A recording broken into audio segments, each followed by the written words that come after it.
The string lights over our backyard glowed like a stage I didn't belong to. People were cheering, lifting glasses, cameras, flashing, all for my sister. Not one person seemed to notice I was turning 18 that night. I stood behind a row of champagne flutes, the heat from the lanterns sticking to my skin, watching the MC tap his mic and shout, "Let's celebrate Evelyn." 18 again. Something in me stopped. Even the music felt wrong. I set my glass down slowly, quietly, and in that moment I realized this party would become the last memory my family ever had of me, though they didn't know it yet. I grew up in a house where light always seemed to fall in the same direction toward my sister. Even as kids, Evelyn never had to ask for attention. It arrived for her the way summer heat settles over Austin, heavy and automatic. I learned early how to move around it, how to make myself small so the beams wouldn't burn. I must have been 8 the first time I realized what my role was. Evelyn had a cheer competition, and Mom spent the entire morning curling her hair, spraying glitter on her cheeks, pinning a bow so big it brushed her shoulders. I stood in the doorway holding my own brush, waiting for someone to notice me. They didn't. Dad only glanced over long enough to say, "Sweetie, be helpful," and grab her water bottle. So I did, and that became the pattern, me helping her shining.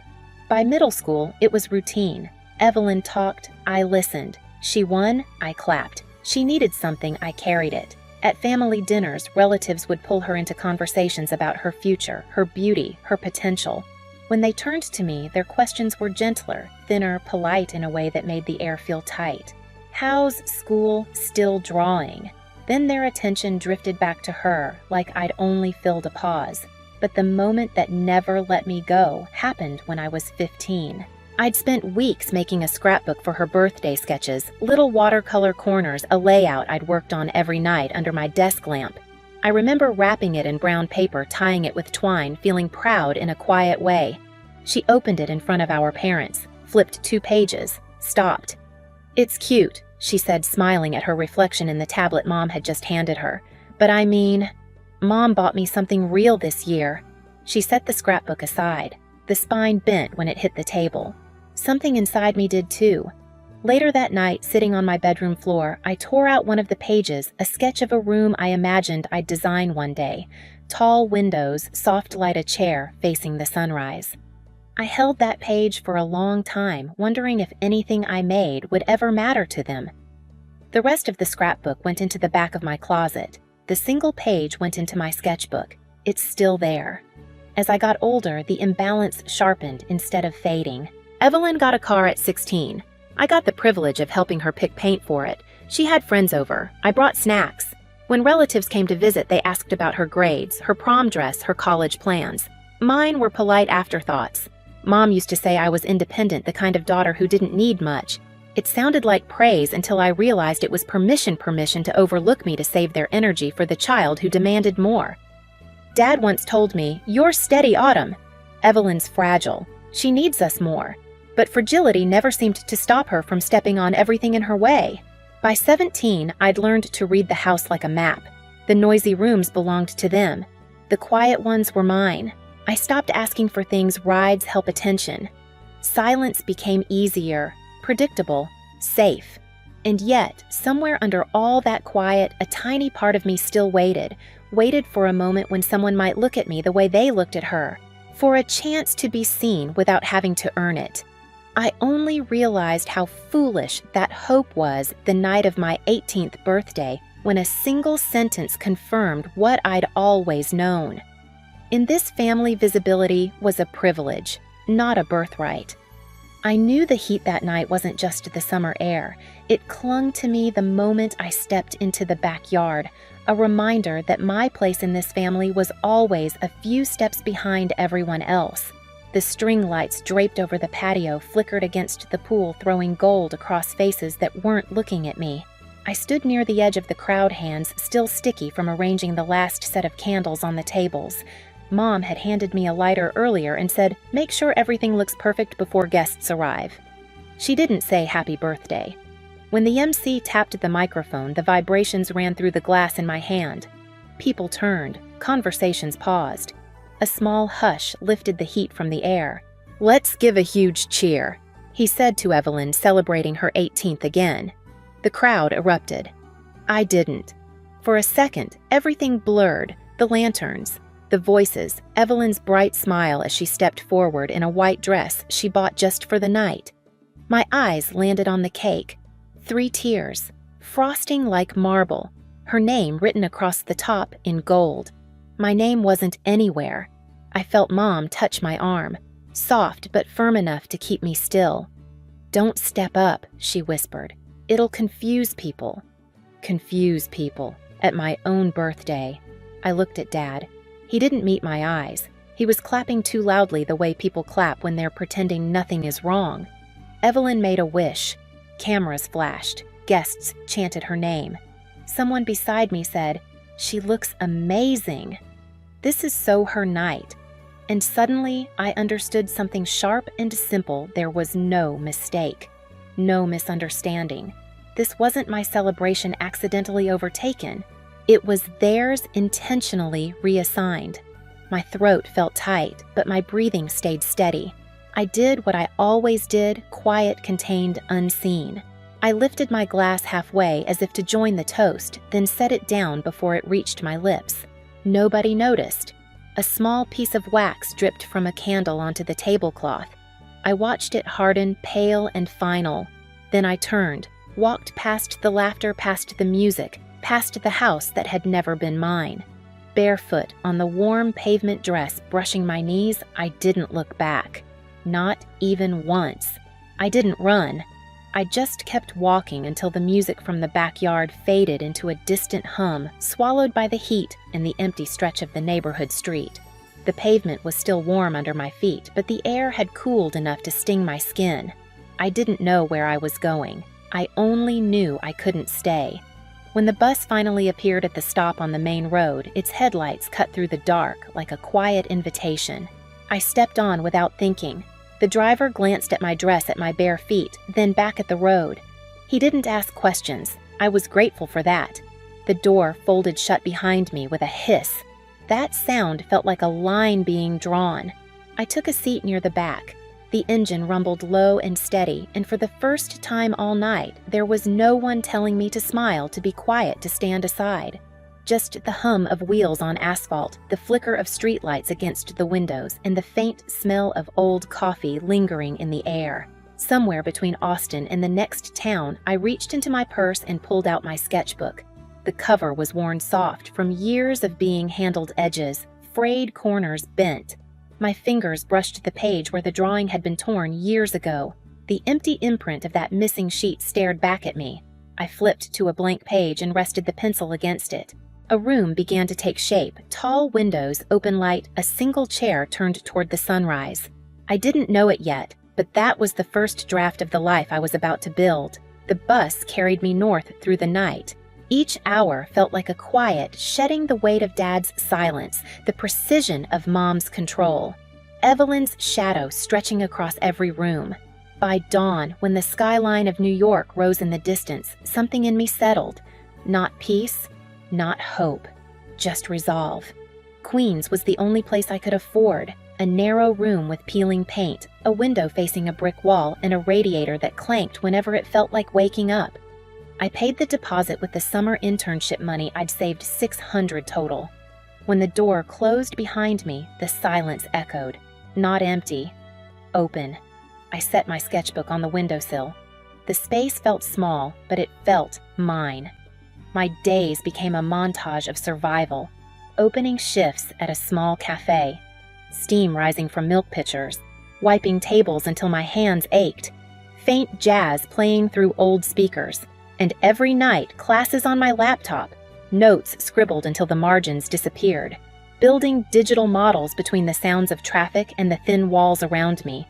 I didn't talk much. I didn't need to. People in the city barely looked at each other. That anonymity was a gift. One morning, while wiping down the counter, an older woman approached. She carried herself with the calm precision of someone who understood space the way others understand language. She pointed to a napkin on which I'd unconsciously sketched a corner of the cafe. "You drew this?" she asked. I nodded. She studied the lines for a long moment, then said, "You see the room. Most people only see objects." Her name was Marisol Hale.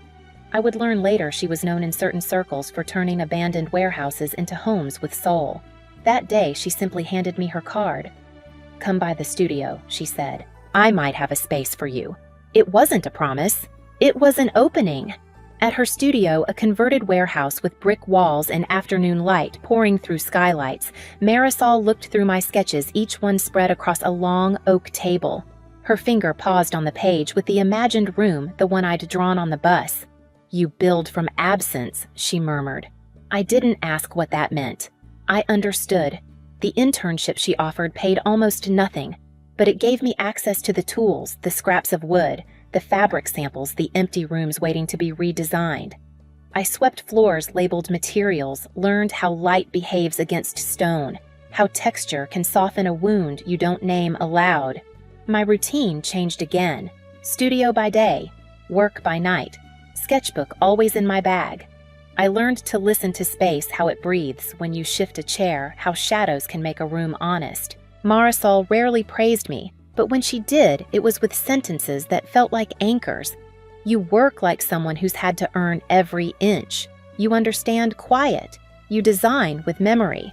I built furniture from reclaimed pieces, a table from old beams, a lamp from rusted copper, a chair that creaked like it remembered something. Every project became a way to rebuild myself in fragments. 3 years passed in that rhythm of grind and growth.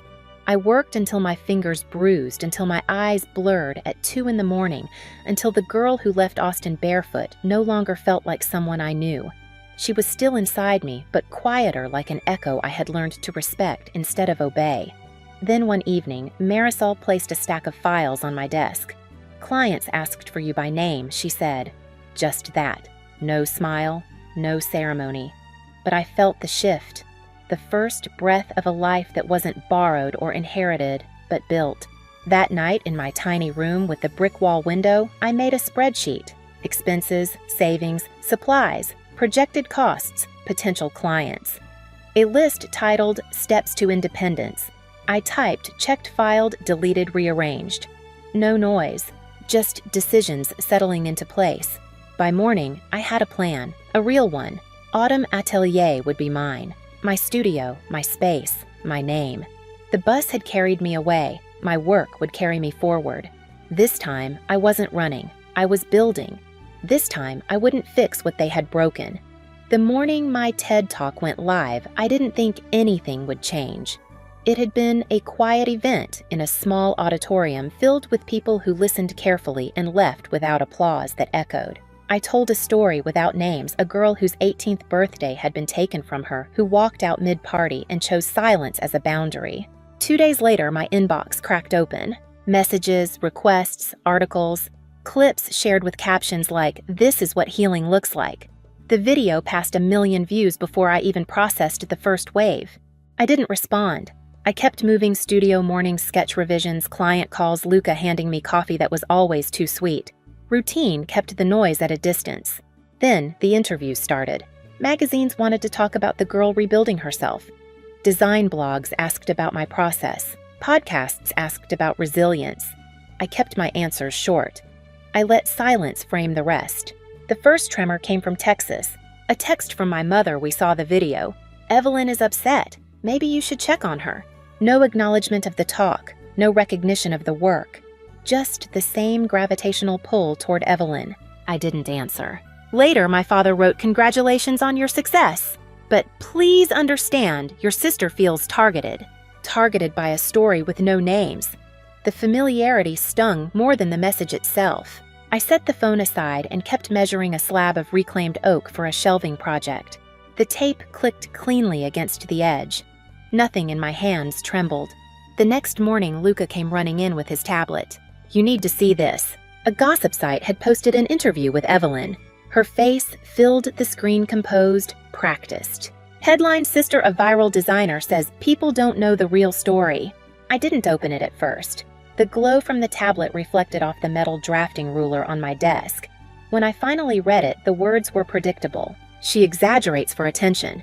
We always treated her well. She left because she couldn't handle comparisons. I hope she's okay, but the internet doesn't know the truth." I didn't feel anger, just confirmation. Some people collapse without being the center. By evening, the wildfire had started screenshots, stitched reactions people pulling years of Evelyn's old posts that contradicted everything she'd said. Comment sections turned heavy and fast. Still, I stayed silent. Silence has weight. It tilts truth toward the surface. That night, I filed the paperwork to expand Autumn Atelier into a full studio, signed the final Manhattan lease, updated registrations, transferred funds, closed loops that had been open for years. Each signature felt like a quiet door shutting behind me. No slamming, just closure. A week later, the TED Talk hit 5 million views. A boutique hotel wanted me to design their lobby. A brand wanted a collaboration. Clients wrote that my work made their spaces feel like breathing again. Meanwhile, Evelyn's account's spiraled comments, disabled sponsorships, paused, her perfect content drowned under critiques from strangers who recognized patterns they'd lived themselves. Marisol stopped by one afternoon watching me adjust a lighting mock-up. "You don't have to explain anything she said. They're doing that work for you." I nodded, though something deep inside my chest tightened, an old ache separating from its root. That night, as I lined books on the studio shelves, my phone buzzed. An email, sender Evelyn. I hovered for a moment, then opened it. One sentence. I didn't know it would hurt this much to be unseen. The words sat on the screen like something fragile and unfinished. Not an apology, not responsibility. Just the first honest thing she'd said in years. I didn't reply. Some endings aren't meant to be softened. By week's end, Autumn Atelier opened its doors. Clients filtered in under the tall windows. Journalists took notes quietly. Light moved across the polished floor like something settling into place. I walked through the space, my space, with the steadiness of someone who rebuilt herself without approval. Justice didn't arrive loudly. It stitched itself through the system, through consequences, through silence. The reversal was complete.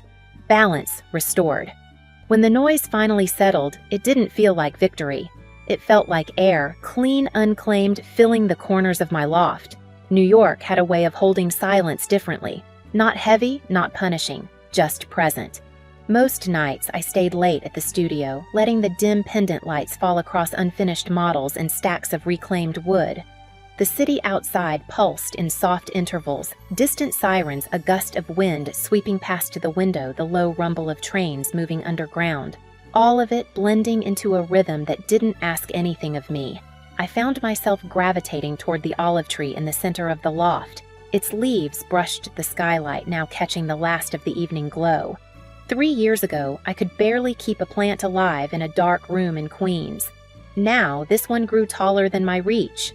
Sometimes I'd sit on the floor with my back against the cool brick wall sketchbook open on my lap. The pencil moved softly lines, light corners of imagined rooms. No deadlines, no expectations, just space becoming shape. I thought about Austin less and less, not out of bitterness, but out of distance. The house that once felt like the entire world now existed like an outline, recognizable, but empty. Evelyn's email replayed in my mind once, then faded like background static. Unanswered. Not ignored, simply unnecessary. There were no more phone calls from my parents after that. No questions, no justifications. Their silence used to feel like erasure. Now it felt like room to breathe. One evening, I finished setting up the final piece for my exhibition. A cube of glass glowing softly from within. Inside only a chair and an unadorned stretch of white wall. Not meant to impress, meant to feel like the first clean moment after a storm. I turned off the gallery lights until only that cube remained. Gold spilling across the concrete floor in a quiet pool. Walking back into my loft later, I noticed how the city lights flickered across the window, merging with the reflection of my living space. My home built from nothing but years of quiet rebuilding. I exhaled slowly, the air cool against my lips. For the first time in my life, I didn't wonder who might be watching. I was enough company on my own.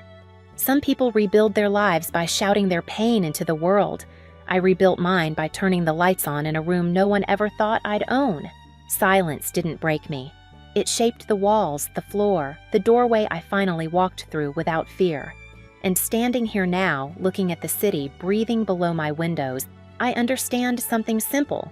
You don't have to go back to the place that erased you to prove you exist. You can build forward. If my story stayed with you, stay for the next one.